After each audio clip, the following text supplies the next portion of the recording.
Olá, amigos! Mais um vídeo, mais um trabalho nosso aqui na web. O nosso vídeo hoje aqui no YouTube, no nosso canal JH Revista Eletrônica, é de número 102. E sempre agradecendo a vocês que visualizam esse trabalho, a vocês que dão like, a vocês que compartilham, aos inscritos e aos futuros inscritos. É muito importante cada vez mais o uso da internet no sentido positivo, no sentido de assimilação de conteúdo, não só no tocante aos serviços, aos bons serviços que a internet nos dá, as coisas que a gente pode resolver online, mas também essa aquisição de conhecimento, de informação. Então, vamos sempre, né, divulgar, vamos sempre buscar a boa informação, o bom conhecimento na internet. Faço um convite a vocês que, quando tiverem um tempinho, deem uma olhada nos nossos vídeos, são 102 vídeos, e como eu sempre falo, qualquer pessoa pode assistir, desde que ela goste de boa informação, que ela goste de bom conteúdo. São 102 vídeos onde você se esclarece sobre geopolítica, sobre economia, sobre arte, sobre entretenimento, sobre história, sobre língua portuguesa, sobre literatura, só temas voltados para o conhecimento, para a lapidação do nosso cérebro. Então vamos lá, hoje o nosso tema, o nosso vídeo, aliás, são 3 temas, depois nós vamos dar uma dica em língua portuguesa e afins, e eu vou falar a vocês sobre, hoje o tema será biografia, né? Duas biografias bem pertinentes, e vamos falar também sobre uma região muito importante aqui da América do Sul, e já que estamos nesse período, né, que a mídia falou muito e fala ainda muito sobre o acidente que aconteceu com aquela jovem, né, lá do outro lado do mundo, nós vamos falar também sobre um local muito importante aqui na América Latina, e que eu creio que vocês vão gostar. Nós vamos falar hoje sobre um grande cidadão do mundo, sobre um grande homem, na minha opinião, um grande homem que foi um dos grandes personagens do auxílio aos judeus na época da Segunda Grande Guerra. Eu assisti aos 2 filmes, eu gostei bastante dos filmes.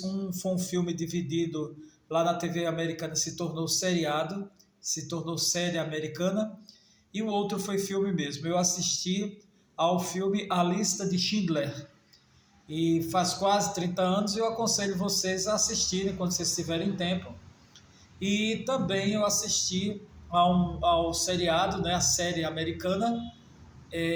Essa série foi produzida em 1985, quer dizer, está fazendo 40 anos, e eu tenho esse DVD em casa, e realmente é espetacular. Então eu assisti ao seriado, né, e depois fui fazer a pesquisa da vida desse grande homem, e são 2 homens que eu bato continência e acho que merecem a nossa reverência. O primeiro é Schindler, e o segundo é Raoul, que é o que eu vou falar aqui sobre ele, Raoul Wallenberg, que foi vou falar a vocês a história dele, mas que foi um dos grandes anjos que ajudaram aquela saga tão imoral, digamos assim, da história da humanidade, chamada nazismo. E depois eu vou falar a vocês sobre um rei muito interessante, até em algumas situações eu achei um pouco sui generis, né, o seu comportamento, mas que deixou também o seu legado, deixou a sua assinatura na calçada dos grandes governantes da história da humanidade, que foi o rei Luís XIV da França. E por fim, eu vou falar a vocês um pouco sobre geografia. Eu vou falar sobre a Cordilheira dos Andes, que também foi tema de um filme que eu assisti, chamado Os Sobreviventes dos Andes. Esse filme foi lançado no começo da década de 70. Vamos lá, vamos para o voo do conhecimento e vamos para o nosso vídeo nessa revista eletrônica. Meus amigos, primeiro eu vou falar a vocês um pouco, né? Sempre é um pouco, porque A gente vai para a internet, a gente vai para os livros e a gente vai descobrindo tantas coisas fantásticas de quem já é fantástico e coisas não tão fantásticas para aqueles que aparentemente não são tão fantásticos. E eu vou começar hoje falando sobre esse sueco, esse homem que me encantou muito. Eu vou ler muitas coisas sobre ele, eu quero me aprofundar, que ele desempenhou um papel tão legal, tão importante, tão humanitário, tão solidário, né, lá para o pessoal, para os 6 ou 7 milhões de judeus que foram exterminados nessas guerras, na Primeira e na Segunda Guerra Mundiais. Eu vou falar a vocês sobre Raoul, que no caso se escreve R-A-O-U-L, Wallenberg, ou simplesmente Wallenberg. Wallenberg, ele nasceu na Suécia, na capital, Estocolmo, é um país que eu admiro muito, e ele nasceu em 1912, mais precisamente no dia 4 de julho, e ele tinha o nome de Raoul Wallenberg, e era o mesmo nome do pai. E ele tinha ele já nasceu, eu acho que tem pessoas que já nascem iluminadas, e o Wallenberg, ele já nasceu com essa luz no sentido de ajudar os seus semelhantes. E ele teve uma boa educação, morou em Estocolmo, ele segundo relatos, né, de alguns amigos, né, para fazer as biografias, ele era tido como uma pessoa muito madura. Ele era um jovem muito maduro para a idade, ele era engraçado, ele tinha uma veia artística muito grande e tinha um dom um dom muito forte para ajudar as pessoas, e tinha um bom humor. Resumidamente, para os amigos que conviveram com ele, ele era um bom sujeito. E foi esse bom sujeito que criou técnicas, que criou táticas para que as mesmas ajudassem os judeus vítimas, né, dos sagazes nazistas. Então, o que foi que ele fez? Ele foi um diplomata sueco, era um homem de muita cultura, e a partir do ano de 1944, ele nasceu em 1912, em 1944, ele implementou esforços para salvar o máximo possível aquela quantidade imensa de de judeus que eram encaminhados para o campo de Auschwitz. E nós sabemos que o Auschwitz era um local de extermínio do povo judeu, criado pelos nazistas na Polônia. Muitos pensam que esses campos eram na Alemanha, mas esse Auschwitz ele era localizado exatamente na Polônia. Então, os nazistas eles foram pegar os judeus que se encontravam em Bucareste e queriam levar essa grande massa. Era uma massa, para vocês terem ideia, de cerca de 440 mil judeus, para satisfazer, não é, aquela, digamos assim, aquela tara, né? Uma tara, porque a violência é uma tara, né? E essa sanha maligna de exterminar os judeus.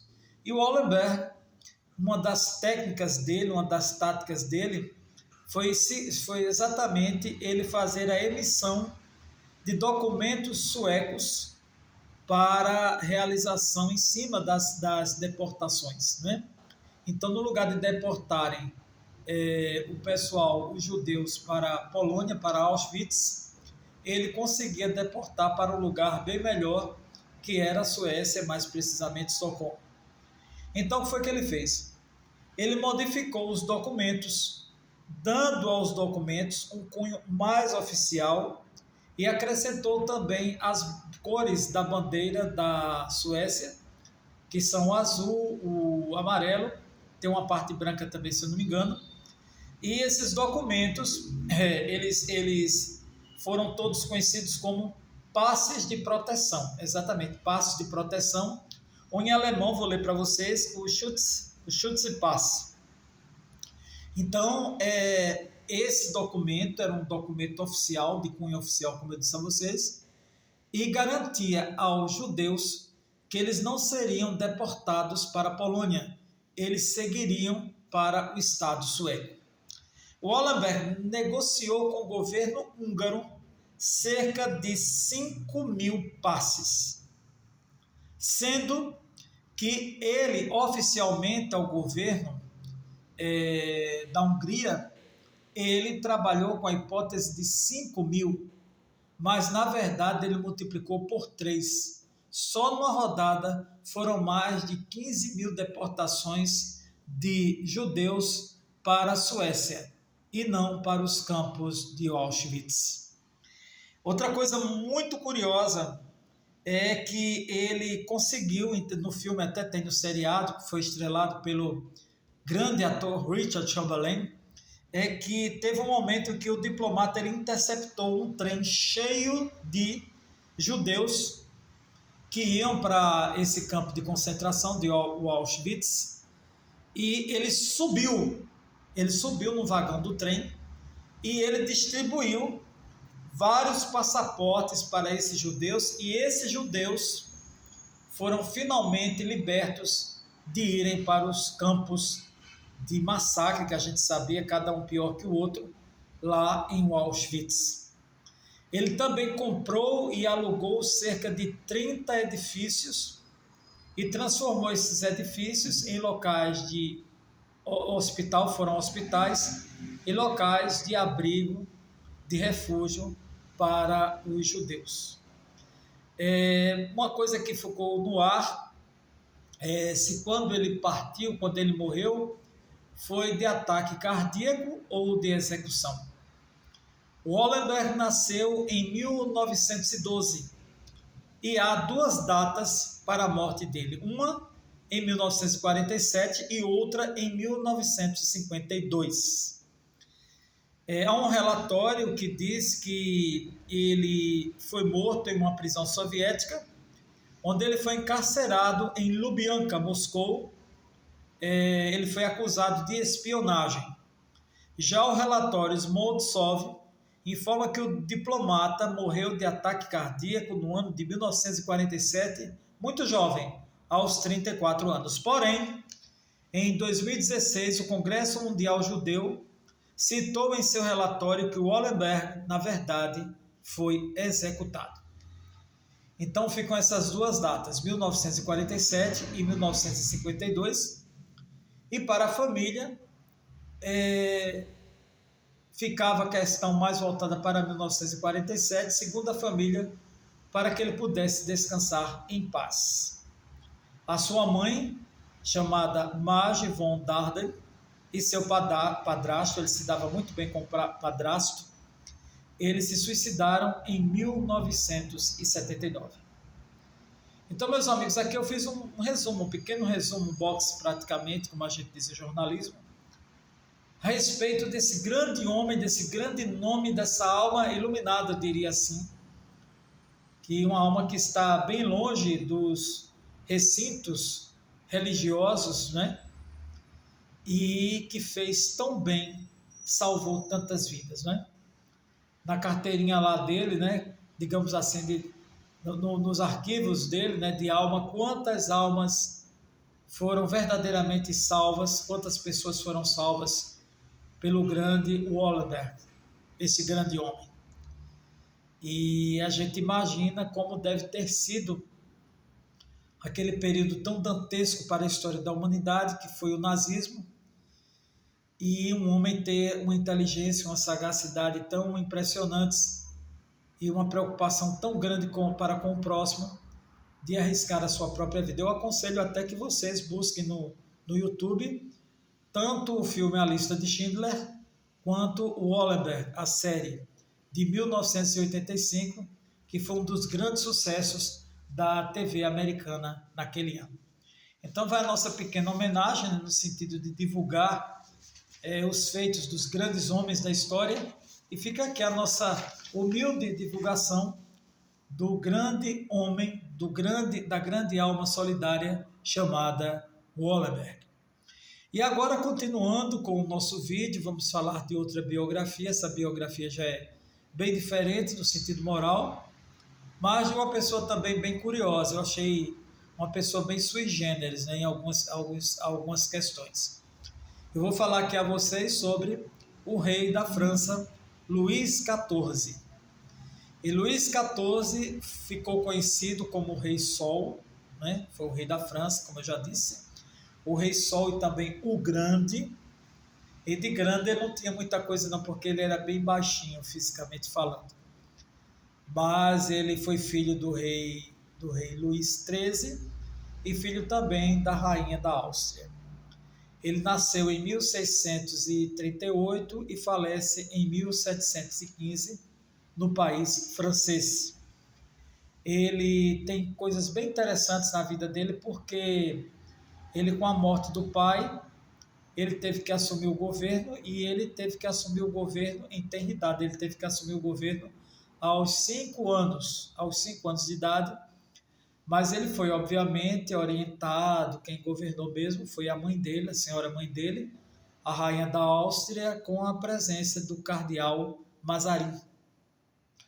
E eles governaram, né, a França até que, aos 13 anos de idade, o Luís XIV assume definitivamente o governo francês, já bem inteirado da sua função. Assumiu sozinho, ele era extremamente inteligente, e só com auxílio muito pífio de alguns ministros. E o que foi que ele fez? Ele teve uma educação muito esmerada. Ele tinha aulas de história, de geometria, de língua, de equitação, de esgrima e de dança. Ele casou-se com a infante Maria Teresa de Espanha, e ele, naquele casamento, ele conseguiu selar a paz entre esses dois países, França e Espanha, que até essa data viviam como gato e rato. Então, uma das principais atitudes dele foi exatamente essa questão do casamento. Quando ele casou, selou a paz entre esses dois países muito importantes do século XVII. Com a morte do cardeal, aliás, eles tiveram 6 filhos, vale ressaltar isso, porém só o mais velho, né, sobreviveu. Com a morte do cardeal Mazarin, ele assumiu, né, como eu já falei, assumiu todo o governo, e ele foi conhecido como um grande rei absolutista. Ele cuidou muito das fronteiras francesas, e ele foi tido como, pelo menos no começo do seu governo, como uma administração muito próspera dentro dos padrões franceses. E o maior legado, digamos assim, como eu sempre digo, é uma palavra muito gasta ultimamente, são 2 palavras, ícone e legado. O maior legado que ele deixou é que foi o governo mais duradouro da história da França. Foram cerca de 72 anos de administração do Luís XIV. E ele tinha um temperamento que ele se cultuava muito, ele gostava muito de festas, ele gostava muito dos eventos, mas ele também valorizou muito as artes, a ciência. Ele criou o Jardim Botânico e criou também uma das obras mais admiradas, né, da arquitetura europeia, que foi o Palácio de Versalhes, inclusive cenário para grandes filmes da história do cinema mundial. Ele fazia muito uma autocomparação, digamos assim, entre ele e o rei Apolo. O absolutismo foi a sua marca registrada, porque, segundo ele, o absolutismo era tão forte que, quando um rei assumia, era como se fosse a vontade de Deus. Para vocês terem uma ideia da grande supremacia deste governante. Houve também, no período do seu governo, a Guerra Espanhola, que foi de 1701 a 1714, que gerou aí uma grande sucessão. E esses gastos com a guerra abalaram muito a estrutura governamental administrativa de Luís XIV. E também alguns de seus luxos. Isso fez com que caísse a popularidade dele e também a França passasse por dificuldades financeiras. Como ele era de baixa estatura, ele mandou que o pessoal que trabalhava na sapataria dele, né, fizesse sapatos com alguns saltos a mais. E ele era tão modernoso na época que isso se tornou moda para os outros governantes, as pessoas da alta corte. Ele se opôs também ao protestantismo, é uma das marcas principais dele, e criou também marinha mercante, fábricas, estradas, pontes, portos e canais. Era um príncipe muito vaidoso e também se envolveu com muitas mulheres. Eu achei uma figura bem interessante, né? Assumiu o governo aos 5 anos de idade, né? E aos 13, dá um dane-se a tudo e a todos, só deixar alguns ministros só para fazer uma forma, né?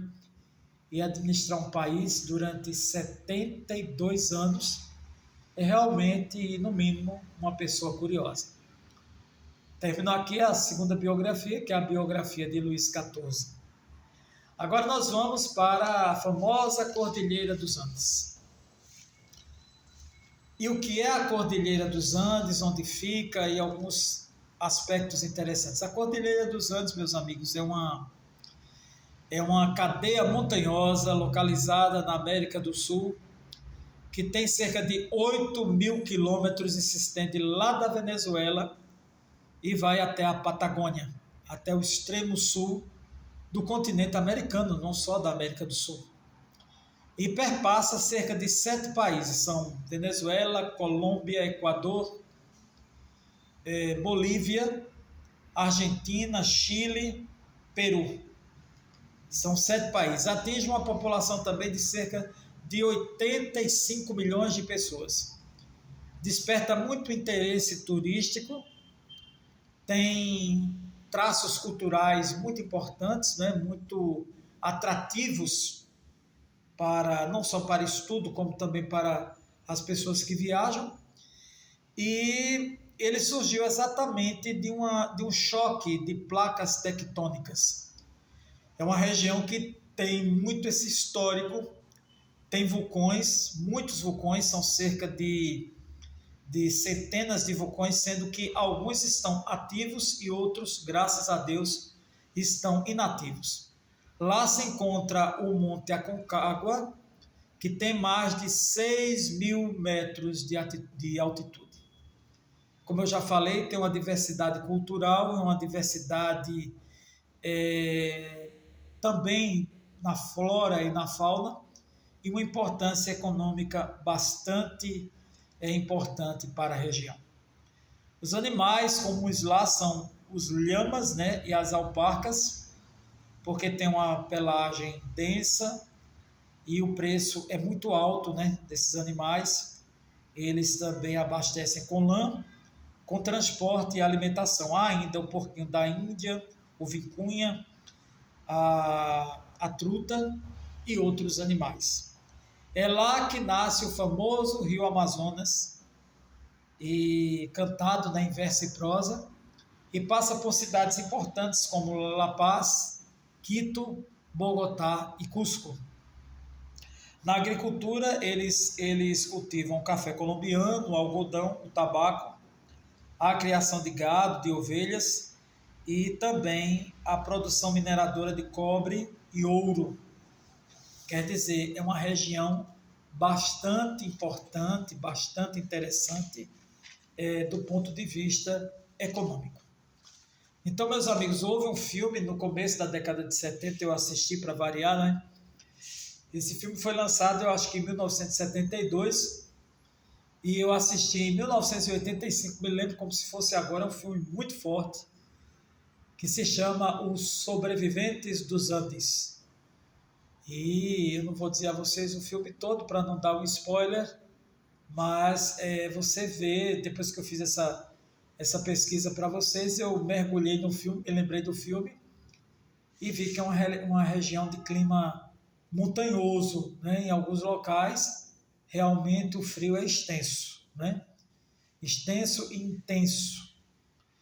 Então, meus amigos, vai aí um pouco do que é a Cordilheira dos Andes, para que a gente estude mais essas cordilheiras, essa questão de vulcões, essa questão do turismo, né, do turismo de aventura que as pessoas têm feito, para que as pessoas tenham muito cuidado, né? São locais muito bonitos, mas nem sempre com muita facilidade para a atuação humana. Então, meus amigos, está aqui, né, o nosso vídeo de número 102, falando sobre o grande Wallenberg, falando sobre o rei Luís XIV e falando também um pouco sobre a Cordilheira dos Andes. Mais informações, vocês busquem a web, busquem sites sérios, busquem os livros, as boas bibliotecas e busquem muito a cultura e a informação.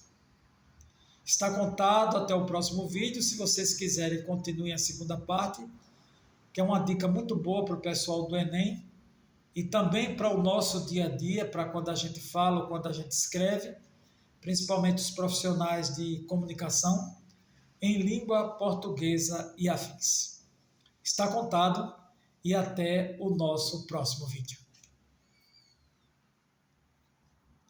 Continuando, meus amigos, a segunda parte do nosso vídeo, agora é uma dica de língua portuguesa, uma dica muito valiosa, muito importante, eu diria até preocupante. Ela é simples. Vamos ter mais cuidado com a nossa língua. Eu digo porque eu também cometo grandes deslizes, mesmo sendo jornalista.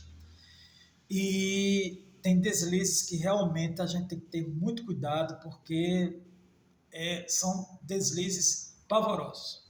E eu quero falar com vocês aqui um pouco sobre o uso do particípio. Temos que ter muito cuidado, temos que estudar, queimar as pestanas para a questão da língua portuguesa. E eu já li alguma coisa e já vi algumas pessoas falarem a respeito do verbo chegar, da expressão chegar. Por exemplo, eu não sabia que ele tinha chego. Eu não sabia que ela tinha chego. Eu não sabia que ele tinha trazido as pastas e que você tinha chego. Nunca, minha gente, nunca a língua portuguesa suportou, né, ou permitiu, tinha chego como uma forma que obedecesse às regras da boa gramática. Jamais. Na verdade, a gente usa a seguinte expressão: havia chegado. Fulano havia chegado. O documento havia chegado. Ou tinha chegado. Mas chego é, como se diz, né, como dizem os grandes estudiosos da língua portuguesa, é um assassinato à língua portuguesa. Então tenham muito cuidado com essa expressão que está se tornando corriqueira. E com certeza isso pode aparecer numa prova do Enem ou de algum vestibular de instituições privadas, concursos públicos, não é? E tem gente que fala na maior naturalidade, que é normal, a gente comete muitos erros na nossa gramática. Então, essa expressão, tinha chego, ela tinha chego, ele tinha chego, a gente não pode cometer. E sim, havia chegado, tinha chegado. O som é até melhor. Vamos cuidar da nossa língua, da língua portuguesa, que é uma das línguas mais belas. Você veja a própria literatura brasileira, quantos escritores, né? Quanta gente boa, e tem tanta coisa boa na internet. Muita gente se preocupa com rede social, tem tanto Instagram, com grandes gênios, eu digo que são gênios da língua portuguesa, que vale a pena você acessar, vale a pena você se adicionar, porque tem gente muito boa e vendo a língua portuguesa com a riqueza que ela tem, com o tradicional que ela tem, porém com modernidade. Então, meus amigos, vamos ter mais cuidado com a nossa língua portuguesa, que é tão bela, é tão bonito uma pessoa falar com uma boa dicção, articular bem as palavras, uma boa entonação, falar bem o seu idioma e escrever, ter uma boa letra, uma boa caligrafia e, sobretudo, escrever bem. Quando a gente escreve bem, quando a gente fala bem, a gente está vendendo a nós mesmos, que nós que somos o nosso próprio produto. Então, nós estamos vendendo no sentido positivo, né? Vendendo o nosso peixe. Né? Estamos dizendo ao outro como nós somos. Agradeço a vocês pela visualização, agradeço a vocês todos que dão like e até o nosso próximo vídeo. Está contado e viva a nossa saga pelo bom conhecimento.